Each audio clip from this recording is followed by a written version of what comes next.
horizon. A little early, it's a bit surprising. Business moves, now we enterprising. Switch it up, now we improvising. Go to get in the winter college. Guy who does Locked On Dolphins. He does some of the best draft content around.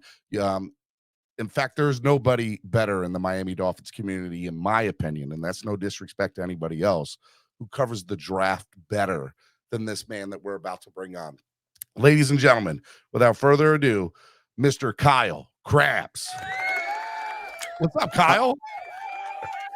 I got to be honest, after the Panthers win last night and the Heat win over the weekend, this Dolphins draft class, no first-round pick, feels a little lead-off spot here versus those storylines. I mean, they outstanding performance for South Florida sports over the weekend. Oh, my God. It was so much fun watching the game last night, that Game 7. You couldn't go to sleep. I was watching your Twitter. You were like, oh, you guys are killing me. I'm trying to do work here, and this game is on. This is the best game ever. It was an amazing game last night. It was awesome. Yeah, and I'm not even – I have not been a other sport person for a long time with kind of the hustle of everything that I was doing with Draft Network when I was still there, and I've transitioned, and I'm all the way in on Dolphins and Locked On content now. So it opens up a lot more time. Like I don't have to worry about all the other draft classes as much this year, the other 31 draft classes. It's really just digesting this Dolphins draft class. So I actually had time to put the game on TV, and needless to say, I think I'm hooked on hockey. I think the Panthers, Vamos Gatos, I think they got me. It was awesome, man. Well, round 2 is starting soon. We're going to talk a little more Panthers later on in the show today, but they advanced to face the Toronto Maple Leafs. All right, man, let's get into it. Before we dive into exactly all these, draft picks, the 4 that we had coming into the weekend, what was your thought process? Where did you think the Miami Dolphins were going to go? Because it sounds like, at least to the fan perspective, and we are the fan perspective here at Miami Sports Music, they were going to address some other needs, and they decided depth was a little bit better than some of the needs that we as fans thought was the priority. What did you think going into the weekend? Yeah, so obviously I do think for the Dolphins offensive line, which has been a huge talking point for about a decade now for the Dolphins, if we're being honest, because it's been a very infrequent performer. There's been a ton of turnover in the coaching staff. They've made a lot of investments. Some of those have hit, more than half of them have not. So it's kind of, and when you have a quarterback with durability questions, you want to feel as though that group is as stable as it possibly can be. So I get it. I expected that if there was an opportunity to add a potential starter based on the performance of the left guard and the right tackle position last year, that they would swing the bat and do that. And they did not do that.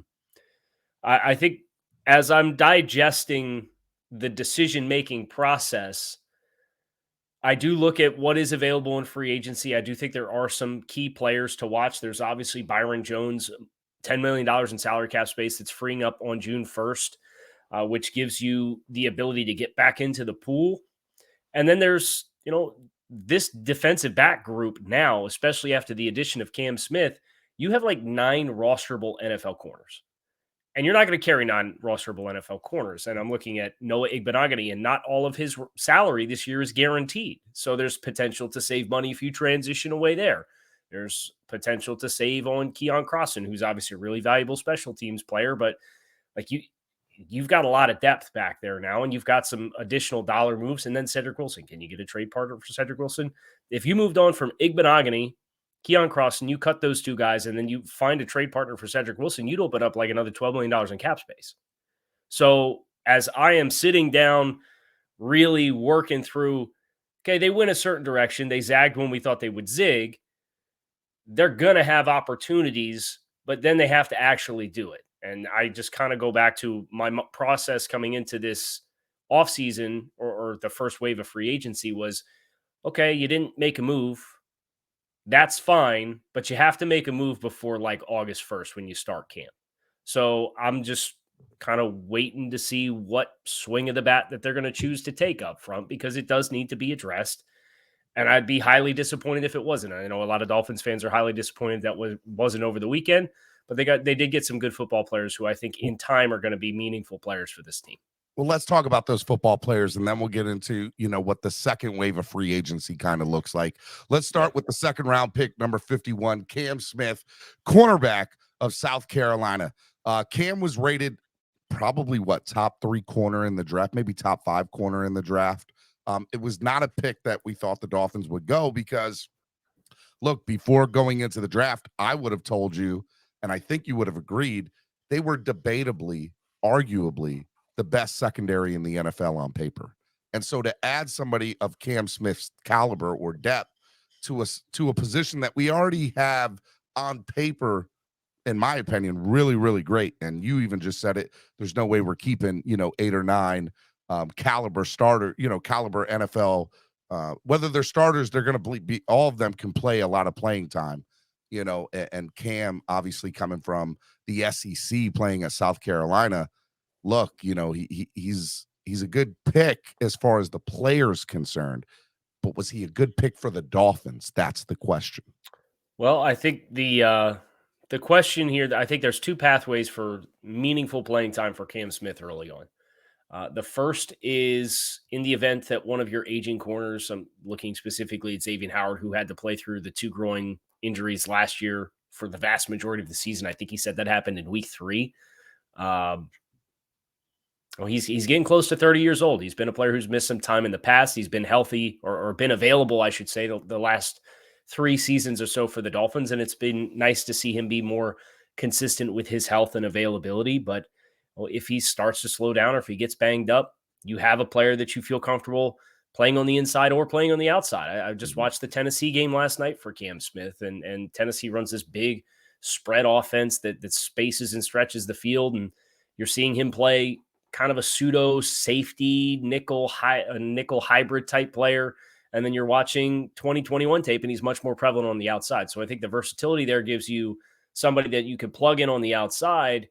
And then the other variable here, and I know some other guys in the Dolphin space have started kicking the tires on this a little bit. How much are you going to move around Jalen Ramsey? Because if you're going to weaponize Jalen Ramsey to the fullest of his potential, then I do think having another corner that warrants meaningful playing time gives you optimal versatility on the back end. So I think about Kader Kohu and how good he was last year, and he showcased an ability to play both inside and outside. Now you have Cam Smith, who over the last 2 years at South Carolina against the best competition in college football has played inside and outside. I think X is probably a boundary corner only at this point in his career. But then Jalen Ramsey can move all over the place too. Trill Williams will fall somewhere in there as well. We thought a lot about him after training camp last year. Whether that's, at corner or at safety or as a hybrid to potentially be what Jalen Ramsey can be as somebody who moves all around. So I think for Vic Fangio, having as many tools and pieces as you possibly can, if Vic's willing to go out there and roll 4 corners out there and have Javon Holland and kind of do like this small nickel, you hear the big nickel phrase is when you have 3 safeties on the field and 2 corners.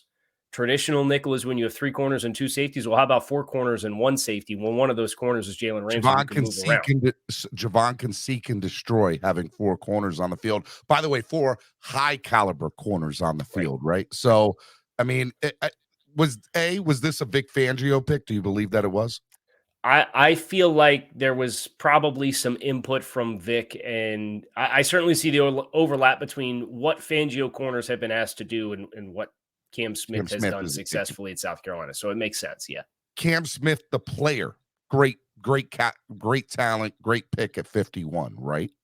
Yeah, it was appropriate value. He was somewhere for me right in the range where he was drafted when you put all the positions on the board. Now my board this year was Dolphin specific, so I didn't have quarterbacks and wide receivers and edge rushers on my board. But when you put all those guys on, this was about the range where I had him. So I think it was appropriate value for the Dolphins to draft him.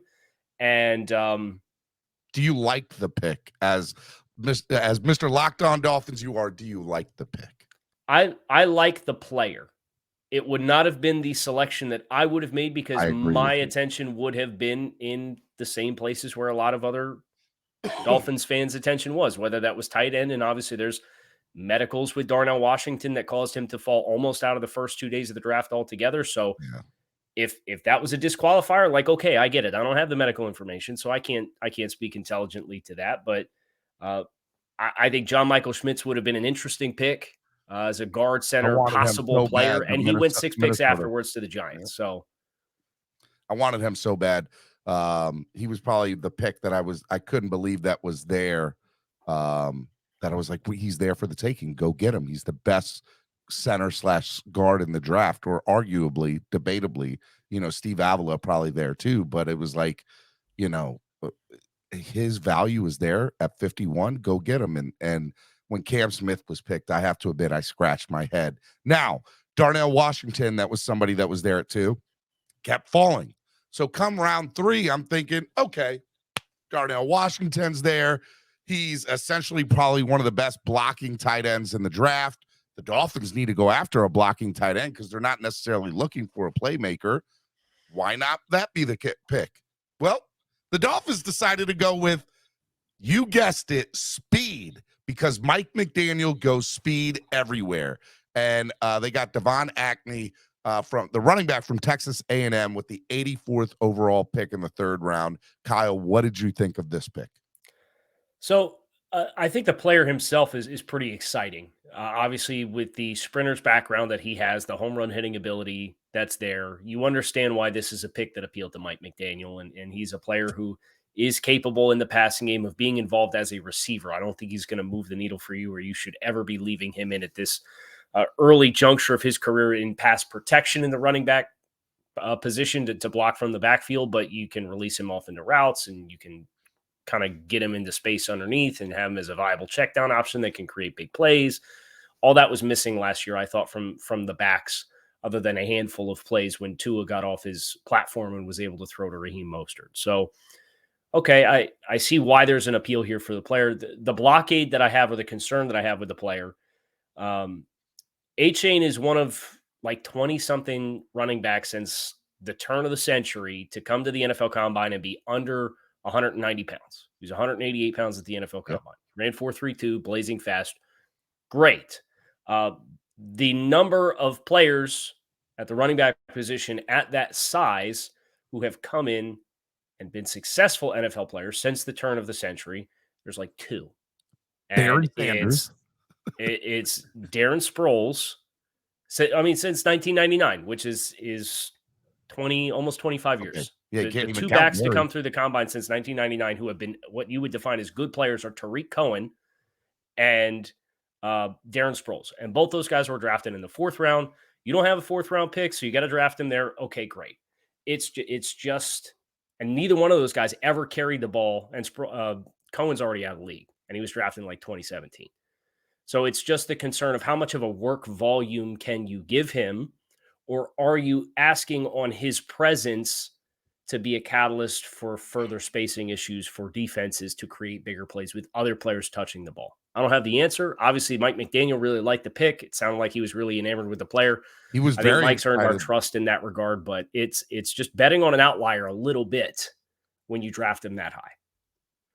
Miami Sports Music's #1 Miami fan morning show, Clock Blockers, right here on the Miami Sports Music Podcast Network. I got Locked On Dolphins and Locked On NFL, Kyle Krabs, one of the best people to break down the draft in the entire community, and it was no-brainer to have him on this Monday. Let's keep on going because there's a lot we can talk about, and I have a limited amount of time with you this morning. Let's go with round 6. This was probably, again, a very surprising pick. I didn't expect the Dolphins to pick a wide receiver here. And Elijah Higgins, for all intents and purposes, they say they're going to move him to tight end. And, for some reason, the Miami Dolphins have this idea of converting people to tight end instead of going out and just drafting a tight end. Explain to me the Elijah Higgins pick and what your thoughts are on it, Kyle. So I think we probably have to start asking ourselves about our definition of tight ends in this offense in general. They tried to hang on to Mike Gesicki. They tried to make that work. That didn't work, and obviously with the cost that was associated, it was a no-brainer to move on. But then you come out and you still go after these receiving type athletic builds. And what's really interesting is with the speed that the Dolphins have on the perimeter, they're going to facilitate a lot of too high safety shells, and that's going to alleviate the numbers count in the box. I think for the Dolphins and for Mike McDaniel specifically, their ideal tight end probably isn't going to look like George Kittle. And that was an assumption that a lot of us made when Mike McDaniel was hired here was San Francisco, George Kittle, inline blocker, but really good pass catcher.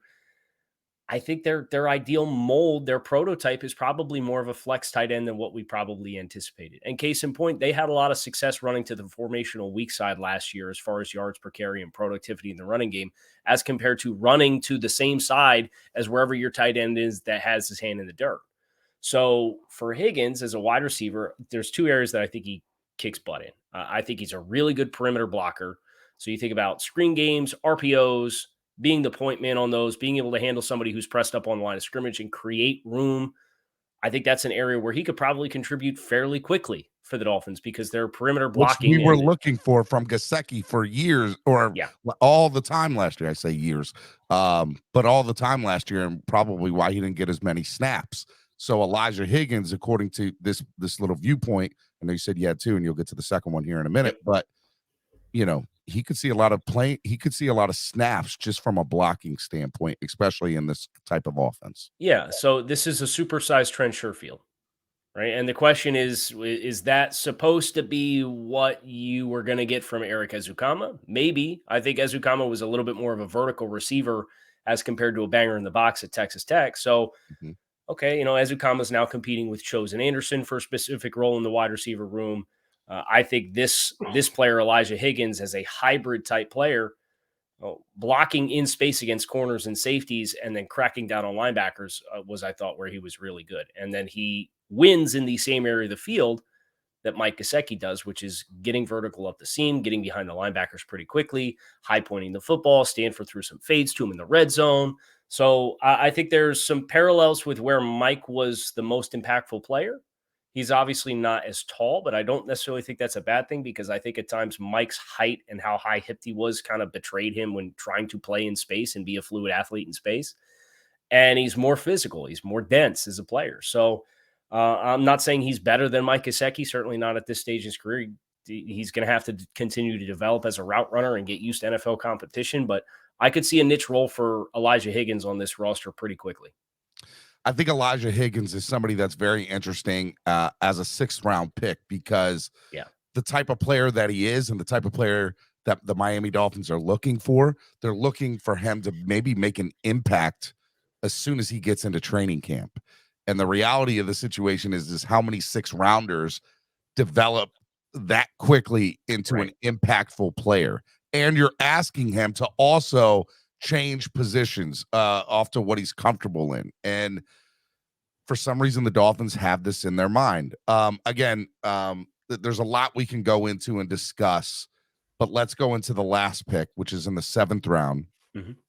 The Dolphins finally went out and got an offensive tackle. They addressed it, ladies and gentlemen, in the 7th round and picked 238 with the Michigan Ryan Hayes, man. Tell us, Kyle, what are your thoughts of this pick? I mean, we all wanted them to go tackle or offensive line in some way, shape, or form. They did. They did it in the 7th round. Yeah. So I thought Ryan was a really consistent performer for Michigan, and that offensive line was declared the best in college football in each of the last 2 seasons, and he was a full-time starter at left tackle.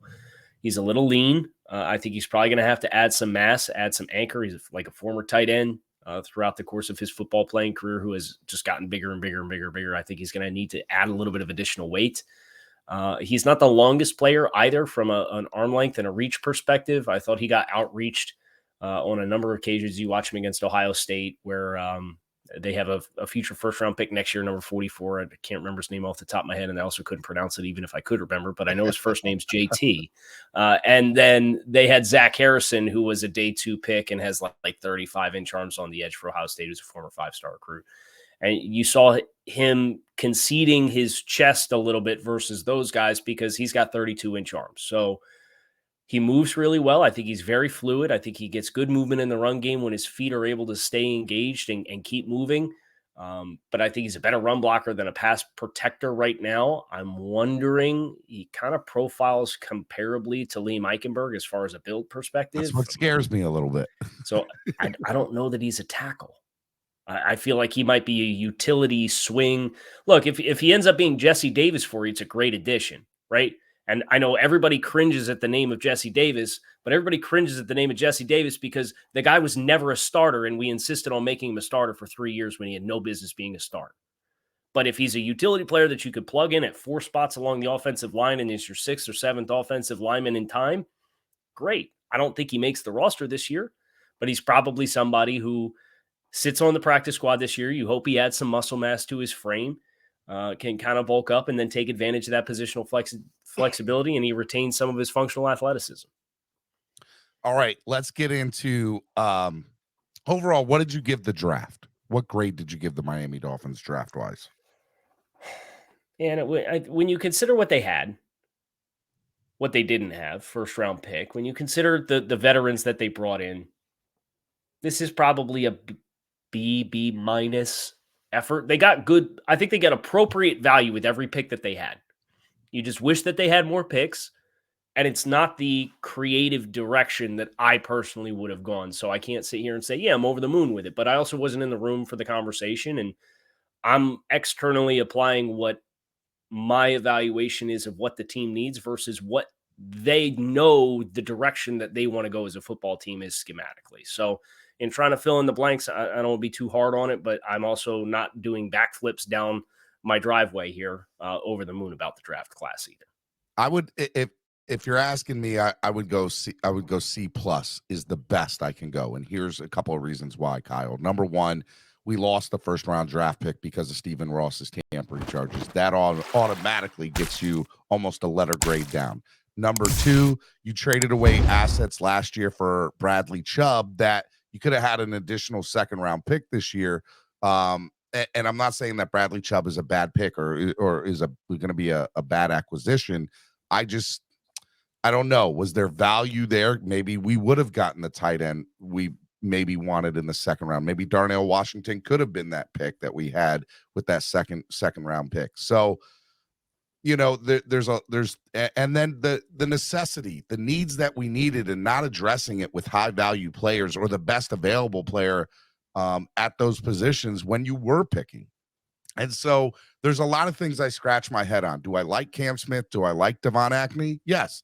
I think that they're going to be role players in this offense. I think Devon's going to score a few touchdowns, maybe even more for us in this offense, right? There's a good shot that he can be a very impactful role player. And Cam Smith, he is somebody that, man, when Jalen and X decide that they're done, or the Dolphins decide that they're done with them, Cam Smith hopefully can plug right in and fill in that hole, and you don't have to worry about it. And that's what good teams do. They provide depth at solid positions that you need to, so that when somebody's time to move on, they already have the next person waiting to replace them. But another thing that the Dolphins have a decent track record at, Kyle, is undrafted free agents. And the Miami Dolphins went out and they got a whole bunch of undrafted free agents. A couple of people that stick out to me on this undrafted free agent list, Kyle, excuse me, are Aubrey Miller, the linebacker out of Jackson State. I like him a lot. And then obviously Michael Turk, the name, the punter out of Oklahoma. Obviously us going to get Bailey. Bringing in Turk, is it a camp body, or was this, hey, Michael's uncle Matt was a punter for us for 4 years, and this is a legacy pick, just as a hey, look, we like what you did for our franchise years ago.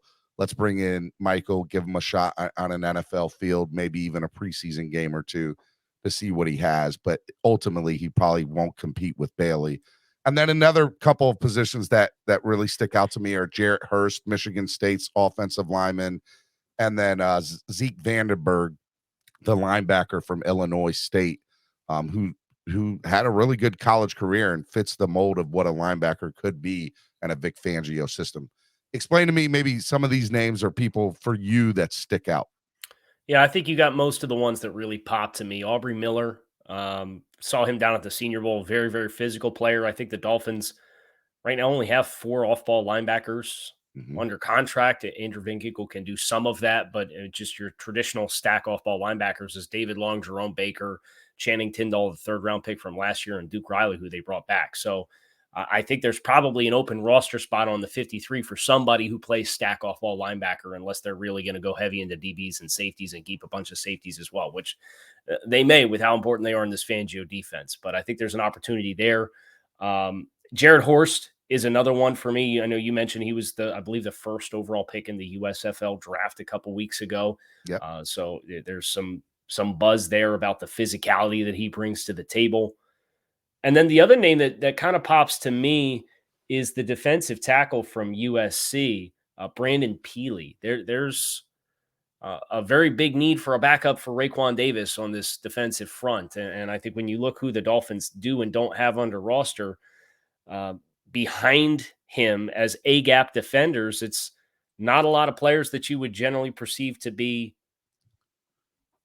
NFL caliber players. Jalen Twyman, Josiah Bronson, like those guys don't move the needle for me at all. So Brandon Peely is a traditional nose tackle build. That might be a spot where they want to have a low income player just because it's a backup nose tackle. So he's probably not going to get a ton of run. I know John Jenkins has been in that spot for the last couple of years and has since moved on. So that feels like an open spot. And I think Peely has a pretty good chance to make a push unless they go out and they sign somebody who's in free agency, be it Poona Ford or somebody else after June 1st.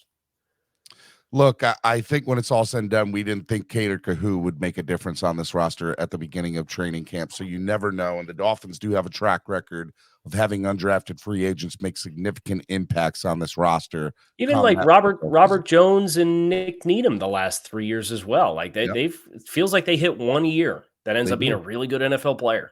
Yep. So if you're asking me, I think 2 players maybe make this roster and one of them becomes significant. Who that'll be, I guess that'll be determined, right? We'll have to wait and see. I want to be respectful of your time. I know you got to go this morning. I'd love to have you on in more detail to talk about the future of the front office and the decisions that they made. We didn't get a chance to dive into that this morning, but I think that is a conversation that needs to be played out, especially with somebody of your knowledge, because I think a lot of fans are scratching their head this morning and they don't know what way to think other than frustration. So the last thing I'll ask you before you get out of here, what is your advice to the fans right now? The roster's not done until the second week in September. There's a lot of ball game left. And now you've entered into a chapter where everybody's reset the deck. You know, Miami's premium assets were pretty limited. They didn't have a first-round pick. Any player that becomes available via trade, offensive line, if the team wants to get in the market there, they have the same competitive offers that everybody else across the league is capable of making.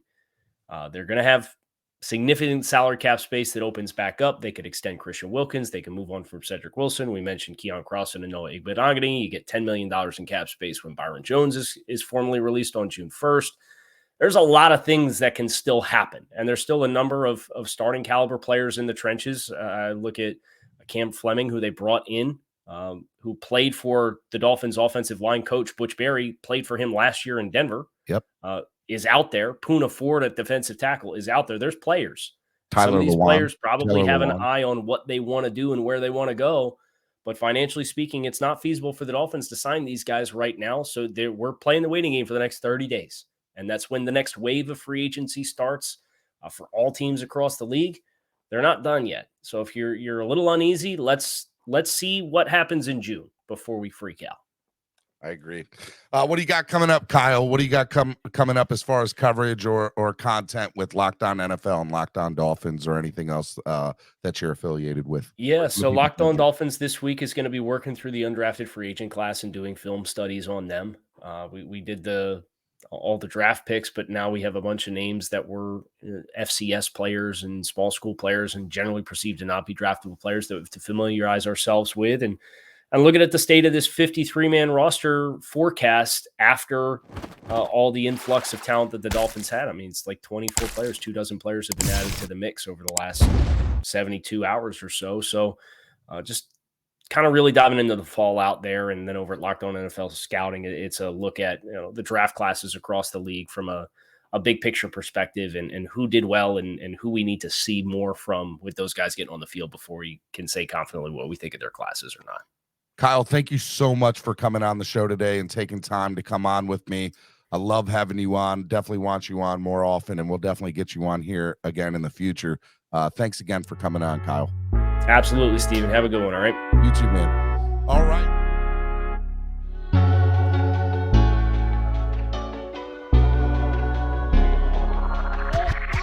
Know the whole city rising. A little early, it's a bit surprising. Business moves, now we enterprising. Switch it up, now we improvising.